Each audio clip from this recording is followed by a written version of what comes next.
Pues mis padres son procedentes de otras regiones de España, de otras culturas, y lo que motiva esto, pues es la búsqueda de mejorar. Y realmente uno, pues, aunque vive en un país extranjero, cuida su cultura, la llevará dentro de sí hasta el final de sus días. Usted ha nacido colombiano y vive en los Estados Unidos, usted morirá colombiano en los Estados Unidos. Usted es nicaragüense en España, oiga, y nicaragüense hasta el final de los días. Sus hijos sucede una otra cosa diferente. Con los hijos sucede otra cosa diferente, que ya es la segunda generación.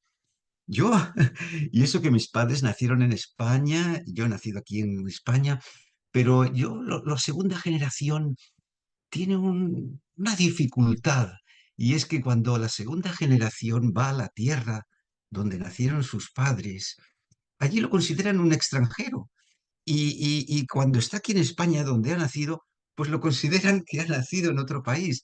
Es el dilema de las segundas generaciones, pero todo se soluciona. En la palabra de Dios, eh, y en concreto la ley de Moisés, indica muy bien qué trato se le ha de dar al extranjero, qué trato se le ha de dar al emigrante, porque entre el pueblo de Dios de Egipto, cuando salieron, venían también la multitud mixta, muchísimos extranjeros que no eran israelitas y que a lo largo de las décadas se habían añadido al pueblo de Dios. Y en el pueblo de Dios había mucho extranjero. ¿Qué trato había que darles a ellos? Pues Dios mismo dice que no debían engañarlos a los extranjeros, ni oprimirlos. Había que mostrar generosidad y tratarlos como al huérfano y a la viuda. Vamos al libro del Levítico. Mejor que mis palabras lo dice la palabra de Dios. Levítico 19, los versículos 33 y 34. Dice, cuando un extranjero viva en tu tierra, no lo oprimirás. Como a un nativo de vosotros, tendréis al extranjero que habite entre vosotros. Ámalo como a ti mismo. Ay, Dios mío, esto debiéramos aplicarlo hoy día. Ámalo como a ti mismo al que viene de otras latitudes a trabajar y a luchar en este país de España. Ámalo como a ti mismo, porque peregrino, recuerda, porque peregrino fuiste tú en Egipto. Yo soy el Señor vuestro Dios. Ellos sabían que habían sido extranjeros en otra nación y sabían que los israelitas sabían que su estancia en Israel, el suelo que Dios le había dado, ellos sabían que no era su patria verdadera, que era su patria terrenal, temporal. En el capítulo 23 del libro de Éxodo, en el versículo 9, nos dice la palabra de Dios, no angustiarás al extranjero, pues vosotros sabéis cómo se siente el extranjero, ya que extranjeros fuisteis, fuisteis en Egipto. Sin embargo, una cosa cierta es, y lo sabemos muy bien los creyentes, es que tanto si usted ha nacido en Argentina, en Colombia, en Bolivia, Perú, en México o en España, hayamos nacido donde hayamos nacido, somos extranjeros y peregrinos en este mundo, porque en este mundo tú y yo estamos de paso, además en una vida efímera, en una vida que creemos que no se va a terminar, pero nuestras vidas tienen los días contados por el Señor. Tienen un día que nuestra mamá nos alumbró a este mundo y tiene el Señor sabe el día que cerraremos los ojos. Y sabemos que este mundo, lo sabemos los creyentes, es una parada, una estancia temporal hacia la verdadera patria, a la que sí estamos llamados, la patria celestial. Y lo dijo el apóstol Pablo cuando estaba hablando de los héroes de la fe. En el capítulo 11 de Hebreos, ahí se menciona a los héroes de la fe, personas que encontraremos, todos encontraremos en el reino de los cielos. Y luego veremos cuál será el reino de los cielos. En el capítulo 11, los versículos 13 y 16, ahí Pablo habla de, ya da nombres propios y con nombre indica a quienes encontraremos en nuestra patria, atención, nuestra patria definitiva. Y Pablo se está refiriendo a Enoc, a Noé, a Abraham, a Isaac, a Sara, a Jacob. Y dice el versículo 13, todos estos murieron en la fe, sin haber recibido las promesas, mirándolas de lejos y saludándolas, y confesando que eran peregrinos y forasteros en esta tierra. Versículo 16 dice, pero deseaban la vida mejor. ¿Qué es? ¿Dónde? En los Estados Unidos, en Europa. ¿Dónde está lo que deseaban los patriarcas?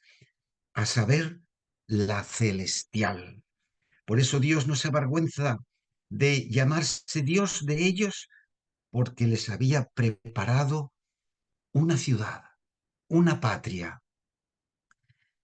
Verdaderamente, Dios ya tenía el proyecto de que esa Canaán es la patria futura tuya y mía, que ahí sí que no hacen falta papeles, ni regularización, ni permisos de residencia.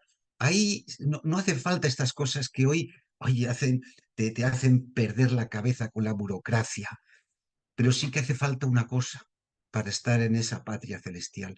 Te hace falta un boleto, un pasaje.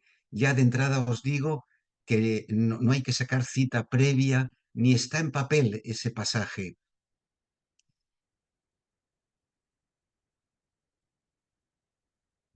El pueblo de Israel antiguo sabía que su patria no era donde manaba leche y miel. Nuestra patria verdadera, como cristianos, hacemos las palabras de Jesús cuando Jesús dijo que no era de este mundo. Este, donde estamos, no es tampoco nuestro mundo. Este mundo es un mundo de dolor, de sufrimiento, de preocupación y de angustia, porque lo vivís y lo vivimos cada día. Y tú y yo, tú querrías estar una eternidad en este mundo con esta continuidad de problemas que tienes cada día con tus hijos, con tu esposo, con tu esposa, con la salud, con el dinero. ¿Tú te imaginas que esta sea nuestra patria para eternidad? Sería un calvario, un infierno, pero eso no es lo que Dios quiere. Mis hermanos, sabemos que no somos de este mundo y que sabemos que este mundo de dolor tiene fecha de caducidad y que nuestra patria, allí donde tendremos la residencia, está en los cielos. El apóstol Pablo lo escribió muy bien a los filipenses. En el capítulo 3, los versículos 20 y 21, dice el apóstol Pablo, y lo está diciendo a ti, te lo está diciendo a ti que estás en este Zoom, y me lo dice a mí, nos lo dice a todos, pero nuestra ciudadanía no está en el cielo, de donde esperamos ansiosamente al Salvador, al Señor Jesucristo. Lo esperamos ansiosamente porque Él transformará el cuerpo de nuestra bajeza para que sea semejante a su cuerpo de gloria, porque tiene el poder de sujetar todas estas cosas sobre sí. En un mundo donde el pecado y los deseos de la carne no existan. Y ese era, mis hermanos, el plan original de Dios, que se estropeó, que se malogró, pero ese plan será restaurado, será restituido al deseo inicial de Dios, porque aunque ha habido mucho dolor, mucho sufrimiento, mucha angustia, muchas lágrimas y mucha sangre, especialmente entre toda la sangre que ha corrido de la humanidad a través de los siglos, hay una sangre especial, que es una sangre divina de un hombre, de un Dios que se hizo hombre. Esa sangre es la del Cordero, el Cordero inocente de Dios que quita el pecado del mundo. Y falta muy poquito, mis hermanos. Falta muy poquito para que el que tenga que venir, vendrá. Y no caigamos en la trampa que a veces nos pone el diablo de poner fechas a la supuesta llegada, a la supuesta fecha de la llegada de nuestro Señor. La llegada es cierta, Él no incumple promesas. El día y la hora llegarán sin duda, el día, la hora, el año, el momento, el minuto, llegarán sin duda, pero no caigamos en este error, mis hermanos, y llegaremos. Cuando ocurra ese momento, llegaremos. Llegaremos a nuestra verdadera patria. Y repito que no habrá que renovar papeles.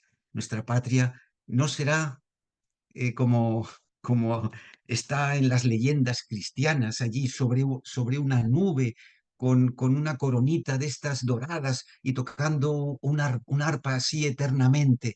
Eso viene de la cultura cristiana, la católica de hace siglos. Esa no es la vida eterna que Dios tiene para nosotros.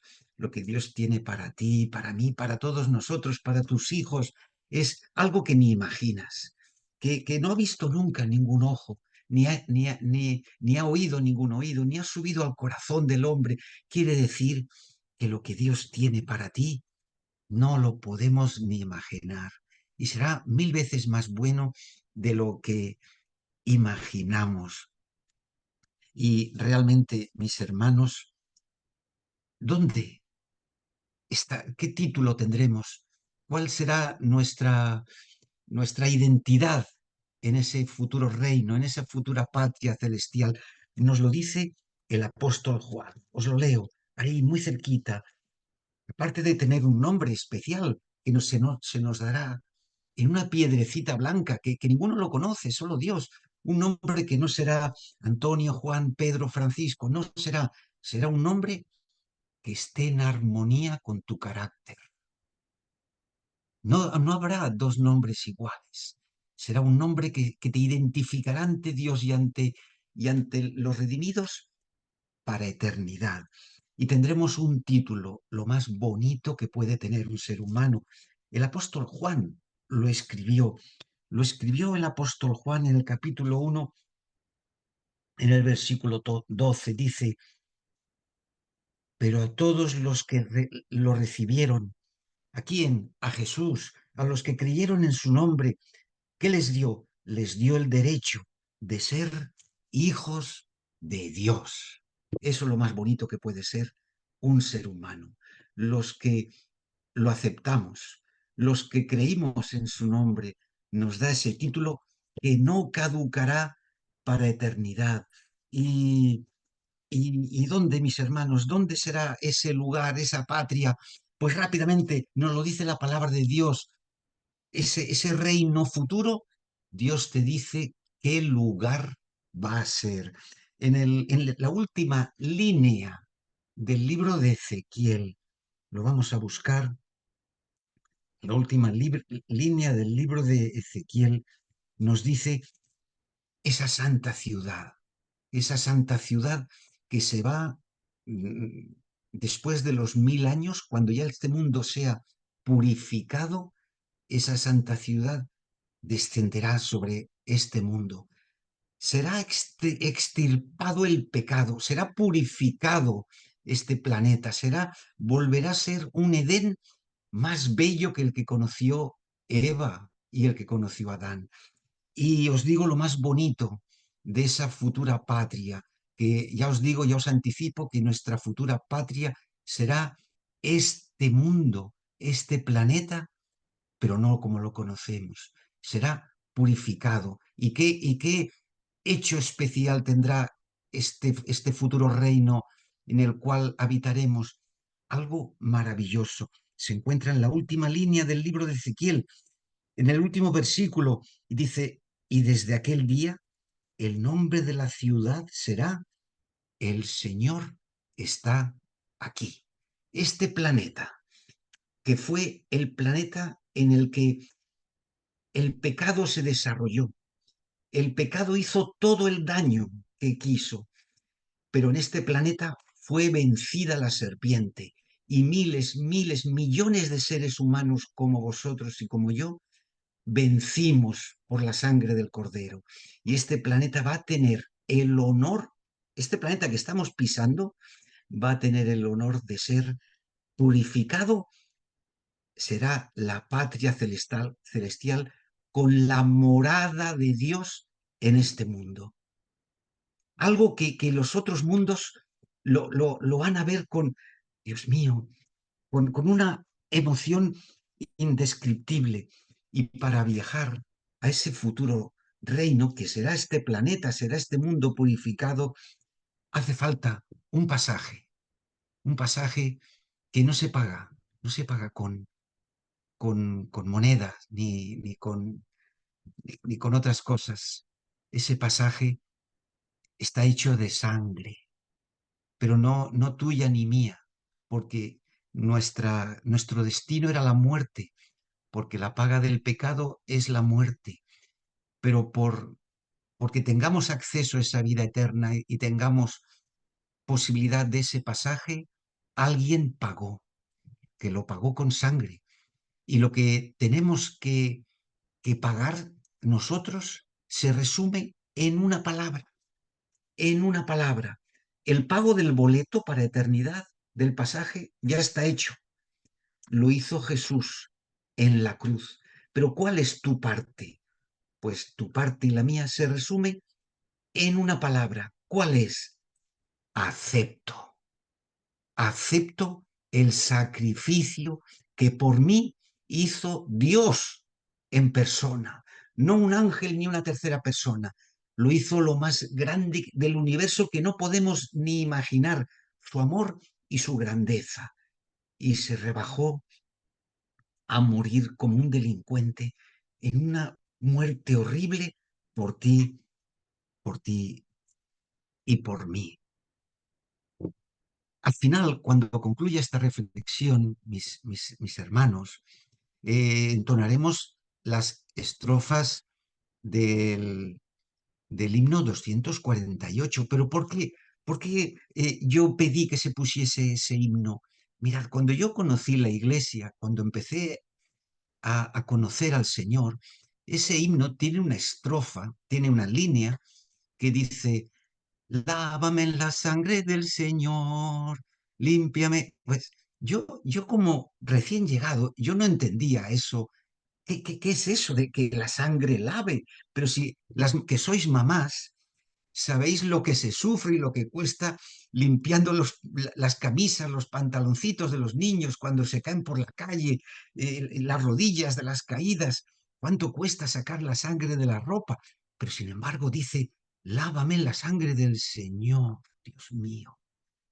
El Señor me dio su luz y me ayudó a entender que esa sangre tiene el poder de lavar lo más duro que hay en nuestras vidas, que es nuestro corazón, mis hermanos. Y en verdad, hoy nosotros nos hemos reunido para agradecer y para pedir en este encuentro con el Señor, pero el mundo hoy día pide mucho, pero no agradece nada. Y mucho menos el mundo agradece haber sido lavado con aquella sangre. Lo rechazan, pero nosotros ponemos esa palabra maravillosa, acepto. Acepto aquella sangre que corrió por un madero hace 2000 años y que aquella sangre corriera fue el cumplimiento de la ley de Dios que nos redimió, porque la misma palabra de Dios dice que sin sangre no hay remisión de pecado, sin sangre. Por eso ahí está la antigua sangre de los corderos hasta que llegó el verdadero cordero. Mirad, sobre Sobre la salvación, a lo largo de los siglos se han escrito ¡buah! Ríos y ríos de tinta, toneladas de papel, grandes tomos, grandes libros sobre lo que cuesta el pasaje especialmente el mundo católico te complica mucho con la salvación por obras. Uy, la salvación es gratis. La salvación ya fue pagada por Cristo. Tú y yo solo tenemos que usar esa palabra que es acepto. Esa palabra maravillosa, mis hermanos. Cuando tú aceptas esa sangre que corrió por el madero en lugar de la tuya, entonces, ¿qué recibimos? La vida. Recibimos la vida porque la sangre, dice el libro de Levítico, la sangre es la vida. Y Dios mío, si esa sangre, que es la sangre de la divinidad, esa es la que nos va a dar la vida. Nos va a dar la vida terrenal, la vida la vida en paz, la vida limpia, pero nos va a dar otra vida más maravillosa que es la vida eterna. No hay nadie que ame más a sus hermanos que el que da la vida por ellos. Un hecho de amar a tus hermanos, o quizá no lo conozcas, es ofrecer tu sangre por una operación, por una persona herida. Y repito, aunque no conozcas a esa persona, si eres donante de sangre, yo lo fui cuando fui joven, y si sirvió para algo en algún momento, bendito sea el Señor. Alguien que conoceré en el reino de los cielos, pues recibió sangre que le dio vida, pero le dio vida terrenal. Esa persona que recibe sangre de hombre, pues llegará el día que muera por edad, pero esa sangre divina, esa sangre es para eternidad. En, en el seminario, cuando me estaba formando para pastor, nos contaron una historia verídica, real, de un hombre que la sangre que corre por nuestras venas, jugó un papel muy importante en su vida. Quizás algunos la hayáis oído, es una historia muy bonita y a lo mejor la he puesto en alguna predicación. Se trata de la historia de un joven que su mamá era muy creyente, pero él, como pasa con tantas personas, tantas familias en la iglesia, ¿verdad? En la iglesia, ¿cuántas madres hay creyentes cristianas abnegadas y sus hijos están por esos caminos del mundo, por esas sendas de lo fácil, del mundo de la diversión, de entretenimiento, y no se acuerdan de las cosas de Dios?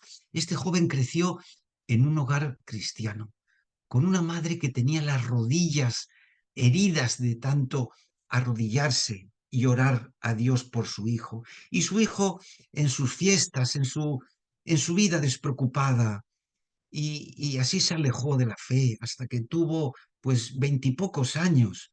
Pero ese joven que fue una persona real, a mí me lo contó, bueno, nos lo contó en clase una persona que lo conoció en persona, y era un joven austríaco y era un chico veinteañero cuando llegó la guerra. Llegó la guerra a Austria y ese joven pues, fue reclutado, llevado a la guerra y pasaron semanas, años, su madre deshaciéndose en oración, cuidando, pidiendo por su hijo.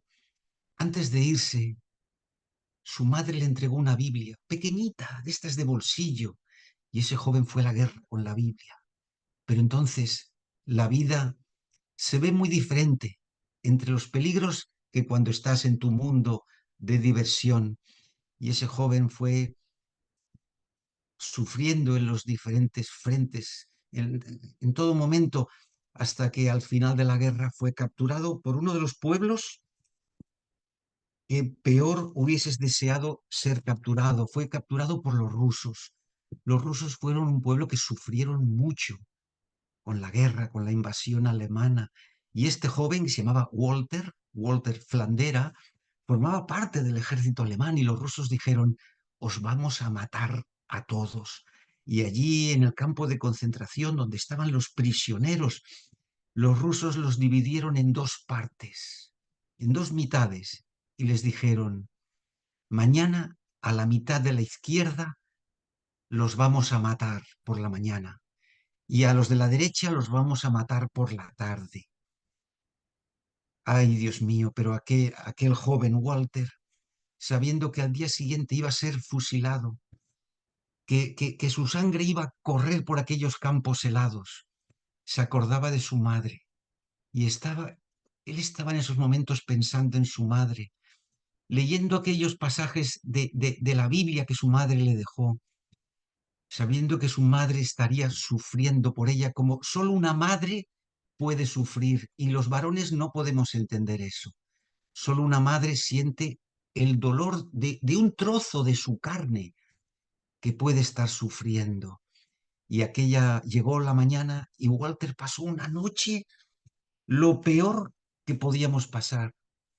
Y él dijo, el Espíritu Santo lo tocó en aquella su última noche y dijo, Dios mío, si yo, si tú me libras de esto, yo voy a cambiar mi vida y me voy a dedicar a ti. Voy a dedicar el resto de mi vida para trabajar para ti, para tu obra, donde tú me digas. Y llegó la mañana, la primera mitad fueron fusilados, cuando llegó la tarde habían cientos de soldados prisioneros en un campo llano, en una estepa helada de nieve, y les dijeron los rusos, echad a correr, corred, y en cuanto corrieron todos sonaron los disparos, las ametralladoras, y Walter corría, caían, como dice el Salmo 91, 1000 caerán a tu izquierda, 10.000 a tu derecha, mas a ti no te tocarán.